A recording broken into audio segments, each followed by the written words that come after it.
Hello everyone. बच्चों, पिछले video में हम लोगों ने आहार आयोजन से लाभ इसके बारे में कुछ जानकारियाँ प्राप्त की। आइए हम लोग इसी चैप्टर में आगे बढ़ते हुए भोजन को पौष्टिक तत्वों से समृद्ध बनाने की विधियाँ इसके बारे में कुछ जानकारी लेते हैं।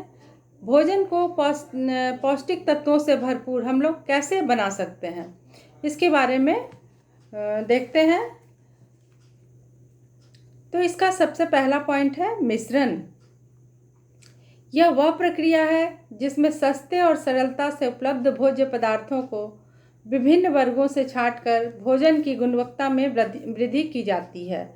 सभी परिवारों को इसकी सहायता से संतुलित आहार प्रदान कराया जा सकता है, जैसे दाल में प्रोटीन और चावल में कार्बोहाइड्रेट की अच्छी मात्रा होती है।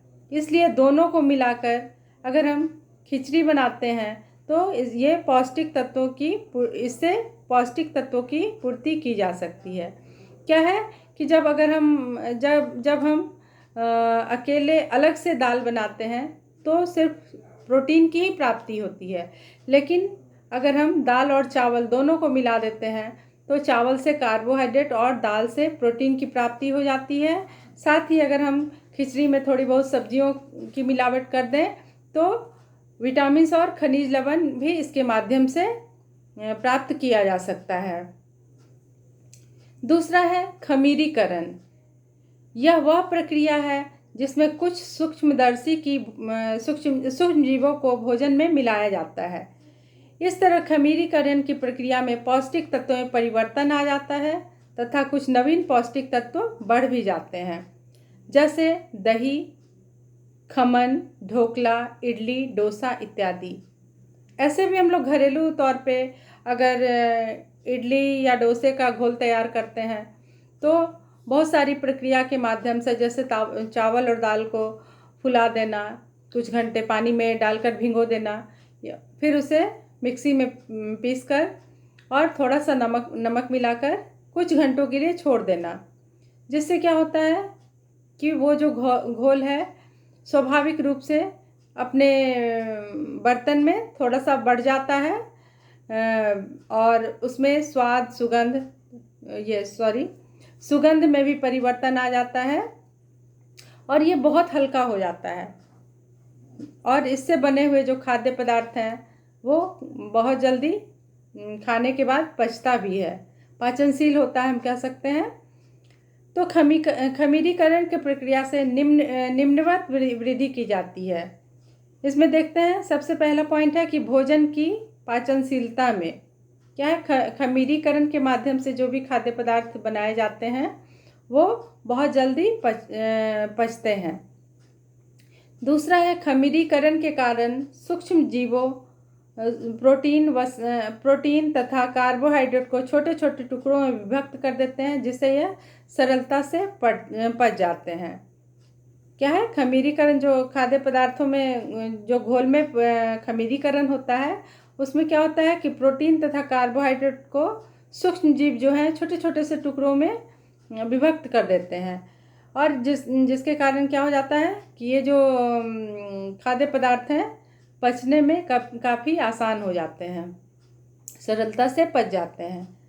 फिर है खमीरीकरण से अनाज तथा अन्य भोज्य पदार्थ जैसे मटर तथा फलियां और खनिज लवण जैसे कैल्शियम, फास्फोरस तथा लोहा पचने योग्य रूप में परिवर्तित हो जाते हैं और उनकी गुणवत्ता में भी वृद्धि हो जाती है तथा ये शरीर द्वारा सरलता से अवशोषित हो जाते हैं।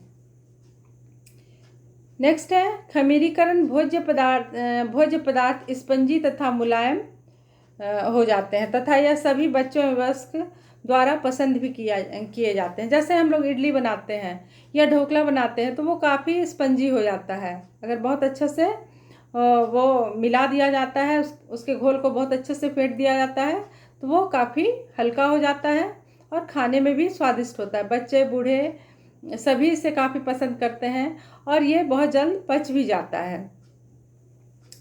तो ये दो विधियाँ थी, एक तो खाद्य पदार्थों के मिश्रण को मिलाकर पोषक तत्वों की वृद्धि की जाती है, दूसरा था खमीरीकरण और फिर आइए देखते हैं हम लोग अंकुरन या अंकुरीकरण इसे कहा जाता है। अंकुरीकरण वह प्रक्रिया है जिसमें दाल तथा अनाजों में छोटे छोटे अंकुर निकल आते हैं। जब इनको थोड़े से पानी में भिगो कर रखा जाता है तब उसमें क्या होता है, जैसे हम लोग बादाम, मूंग, चना, ये इन सब चीज़ों को फुलाकर और पानी से निकाल कर अच्छे से धोकर रख देते हैं, तो उसमें क्या होता है, छोटे छोटे अंकुरन निकल आते हैं। तो अंकुरन का क्या महत्व है इसे हम लोग देखेंगे। जैसे अंकुरन जो है पोषण मूल्य में वृद्धि करता है। विटामिन सी जो बिना अंकुरित दालों में अनुपस्थित होता है। क्या है, दालों में या सिर्फ चने में, मूंग में विटामिन सी की प्राप्ति नहीं की जा सकती है, लेकिन अंकुरित दालों में ये प्राप्त किया जा सकता है। अंकुरन के बाद प्रचुर मात्रा में ये बढ़ जाते हैं। फिर है मुक्त लौह लवण की मात्रा भी बढ़ जाती है, जिससे लौह लवण आसानी से परिवर्तित होकर शरीर को आवश्यक मात्रा में उपलब्ध हो जाता है। उसके बाद दूसरा है पाचनशीलता में वृद्धि। ये पचने में भी आसान होता है। साबुत दालों में वायु उत्पन्न करने वाले गुण पाए जाते हैं। यह प्रभाव दालों में उपस्थित ओलिगोसैकेराइड्स के कारण होता है। क्या है, दाल में यह ओलिगोसैकेराइड्स के कारण होता है। मनुष्य की छोटी आंत में कोई एंजाइम नहीं होता जिससे इसका पाचन और अवशोषण हो सके। अंकुरन से ही कुछ मात्रा में ओलिगोसैकेराइड्स अपने सरलतम रूप में परिवर्तित हो पाते हैं। कुछ प्रोटीन जल अपघटन द्वारा अपने सरल रूप में आ जाते हैं तथा बीजों में उपस्थित वसा अपघटित होकर वसीय अम्ल व ग्लिसरॉल में बदल जाती है, जिससे हम छोटे बच्चों के आहार में अंकुरित बीजों को सुरक्षित रूप से उपयोग कर सकते हैं।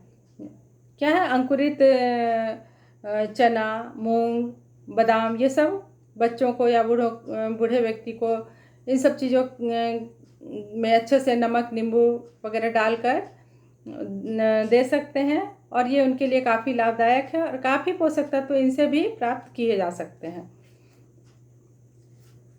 फिर अंकुरन से पकाने के समय में कमी हो जाती है और भोजन में विविधता बढ़ जाती है। फिर हम लोग आगे देखते हैं। ये तो 3 विधियां थी पोषक तत्वों को मिलाकर। फिर था ये मिश्रण बनाकर पोषक तत्वों की वृद्धि करना, दूसरा था खमीरीकरण और तीसरा अंकुरन।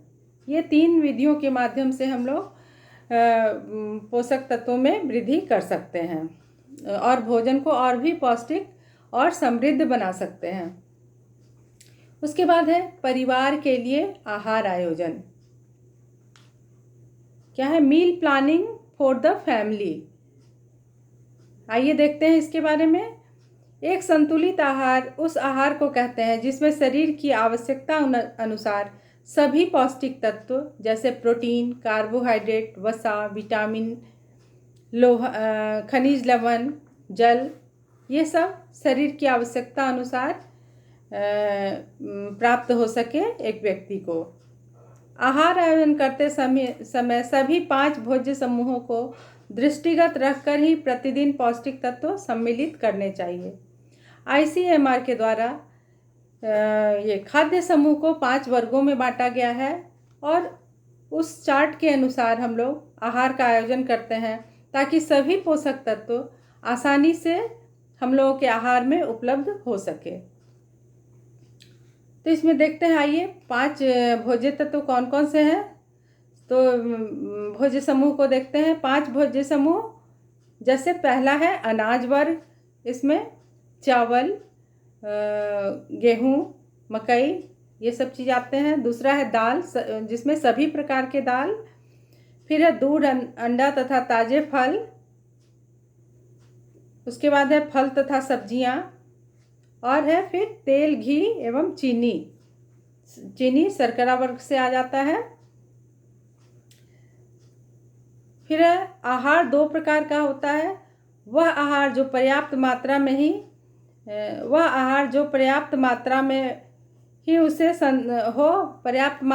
उसे संतुलित आहार कहते हैं।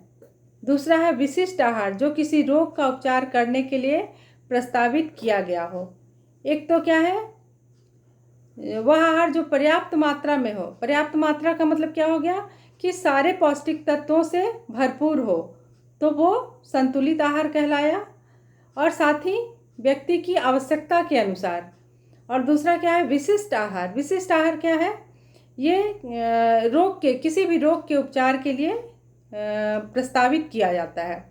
अगर कोई व्यक्ति रोगी है, डायबिटीज का है, हार्ट की बीमारी से है, तो किसी भी प्रकार के रोग के लिए है, तो उनके लिए अलग से आहार की योजना बनाई जाती है। उसके बाद हम लोग देखते हैं पारिवारिक सदस्यों की व्यक्तिगत भोजन संबंधी आवश्यकताएं। इसमें क्या है, पहला है सदस्यों की व्यक्तिगत शारीरिक आवश्यकताएं, जिसमें एक बढ़ते हुए बच्चे की अधिक मात्रा में प्रोटीन की आवश्यकता होती है। क्या है, घर परिवार में बहुत सारे सदस्य होते हैं और सभी की आवश्यकताएं अलग अलग होती है, भिन्न भिन्न होती है। तो अगर घर में एक बच्चा है जिसका अभी बढ़ने का समय है, वृद्धि और विकास का समय है, तो उसके लिए सबसे ज़रूरी प्रोटीन है। तो वैसे बच्चों के लिए प्रोटीन की मात्रा की आवश्यकता बढ़ जाती है। फिर दूसरा है, एक बीमार व्यक्ति का आहार हल्का तथा सरलता से पचने वाला होना चाहिए। एक बीमार व्यक्ति का आहार कैसा होना चाहिए, हल्के और सरलतम ढंग से पच जाए, वैसा आहार होना चाहिए। फिर है, कब्ज से पीड़ित व्यक्ति की अधिक मात्रा में कब्ज से पीड़ित व्यक्ति को अधिक मात्रा में रेशेदार खाद्य पदार्थ की आवश्यकता हो जाती है। उसके बाद है, एक गर्भवती महिला को अधिक मात्रा में पौष्टिक आहार की आवश्यकता होती है। गर्भवती महिला है तो क्या, वो किसी बीमारी से ग्रसित नहीं है, तो उसे सभी प्रकार के पौष्टिक तत्व दिए जा सकते हैं और उसकी शारीरिक आवश्यकता के अनुसार। फिर दूसरा है, एक धात्री माता को, धात्री माता क्या हो गई, जो अपने बच्चों को दूध पिलाती है। तो धात्री माता जो अपने बच्चों को स्तनपान कराती है, अधिक पौष्टिक तत्वों की आवश्यकता हो जाती है। फिर देखते हैं दूसरा, भोजन संबंधी आदतें, फूड हैबिट्स। तो भोजन संबंधी आदतें जीवन शैली परिवर्तन के साथ बदल जाती है। सभी व्यक्तियों में ऐसा होता है कि जैसे जैसे हमारे रहन सहन का ढंग बदलता है, वैसे वैसे हमारे खाने पीने का भी तौर तरीका बदल जाता है। कार्य स्थिति परिवर्तन में वृद्धि से अधिक महिलाएं बाहर जाकर कार्य कर रही है, इसलिए भोजन खाने तथा पकाने में खर्च होने वाले समय में कमी हो रही है। क्या है, एक महिला भी अगर कार्य करती है बाहर में, तो उसे घर परिवार के साथ साथ बाहर भी देखना होता है। तो ऐसे में क्या है, उसके साथ समय की कमी हो जाती है।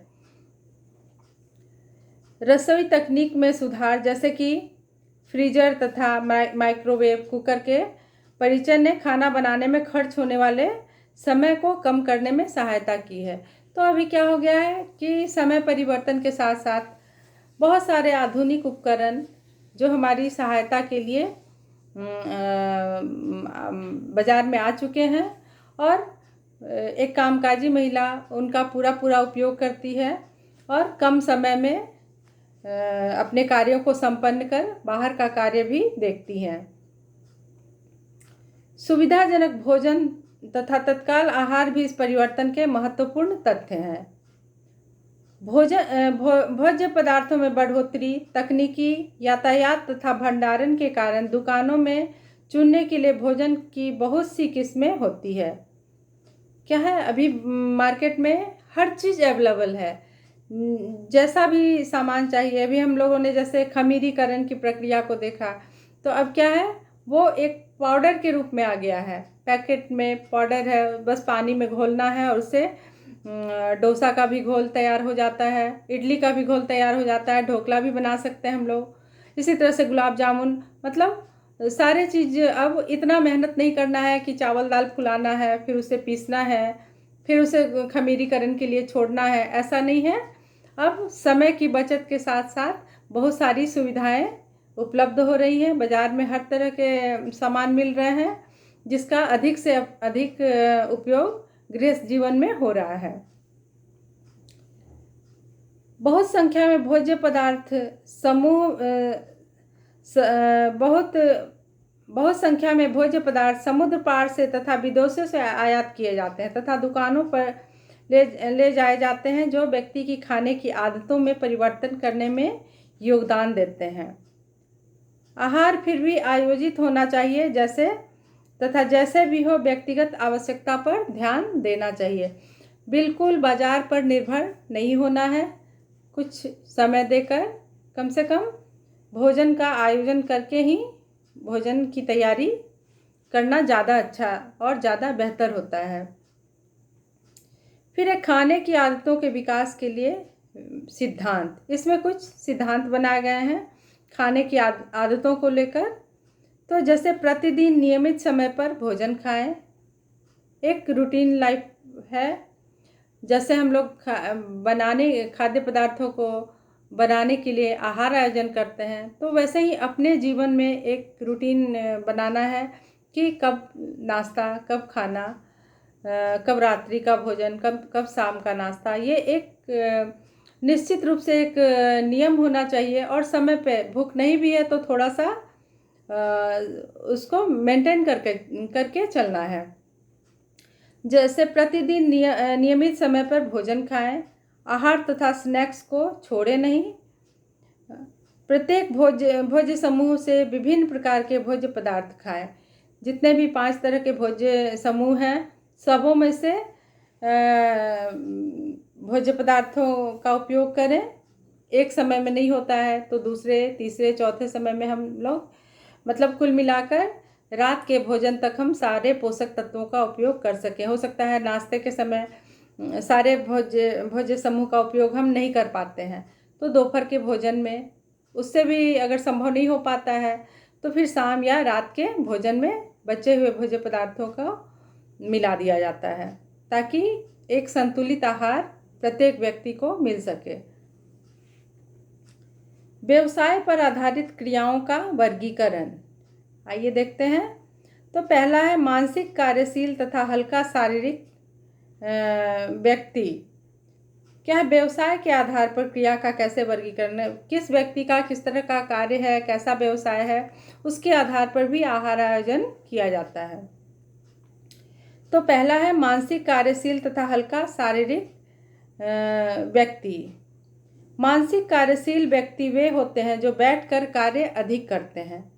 बैठने की स्थिति में ज़्यादा कार्य कौन कौन से लोग करते हैं, जैसे तथा शारीरिक कार्य बहुत कम हो पाता है इन लोगों में, जैसे शिक्षक, अधिकारी, इंजीनियर, डॉक्टर्स, मैनेजर, क्लर्क, दर्जी, नाई, मोची, पादरी, सेवानिवृत्त शिक्षक या सेवानिवृत्त व्यक्ति, मकान मालिक, चपरासी, डाकिया इत्यादि। डाकिया को तो इसमें नहीं ले सकते हैं क्योंकि उसका काम थोड़ा सा अलग है, लेकिन बाकी लोगों का काम बैठकर है। तो बैठकर काम करने वालों के लिए पोषक तत्वों की अलग से आवश्यकता होती है। दूसरा है मध्यम कार्यशील व्यक्ति। पहला था मानसिक कार्यशील, मानसिक रूप से जो कार्य करते हैं उनके लिए था। दूसरा है मध्यम कार्यशील व्यक्ति। सामान्य कार्यशील व्यक्ति वे होते हैं जो मध्यम क्रियाशील होते हैं, जैसे गृहिणी, विद्यार्थी, मछुआरा, डलिया बनाने वाला, कुम्हार, सुनार, कृषि मजदूर, राजमिस्त्री, बिजली वाला, फिटिंग वाला मजदूर, कुली इत्यादि। और तीसरा है अधिक कार्यशील व्यक्ति। अधिक कार्यशील व्यक्ति वे होते हैं जो शारीरिक कार्य अधिक करते हैं, जैसे पत्थर काटने वाला, कोयले का काम करने वाला, लुहार, बढ़ई इत्यादि। तो हम लोग देखते हैं कि व्यवसाय पर आधारित क्रियाओं को 3 भागों में बांटा गया है। मतलब व्यवसाय क्या होगा, उसके कार्यों को लेकर कि कौन सा व्यक्ति कैसा काम करता है। तो पहला है मानसिक रूप से कार्य करने वाला, दूसरा है मध्यम कार्यशील व्यक्ति, और तीसरा है अधिक मध्यम कार्य मतलब कम श्रम करने वाला, और दूसरा है अधिक शारीरिक श्रम करने वाले व्यक्ति। तो ऐसे लोगों को 3 श्रेणियों में डाला गया है और सबके कार्य के अनुसार उनके आहार आयोजन की व्यवस्था की जाती है। तो बच्चों, आज के लिए इतना ही। अगले वीडियो में हम लोग दैनिक आहार दिनचर्या पर बातें करेंगे। तो बहुत बहुत धन्यवाद आप सबों को।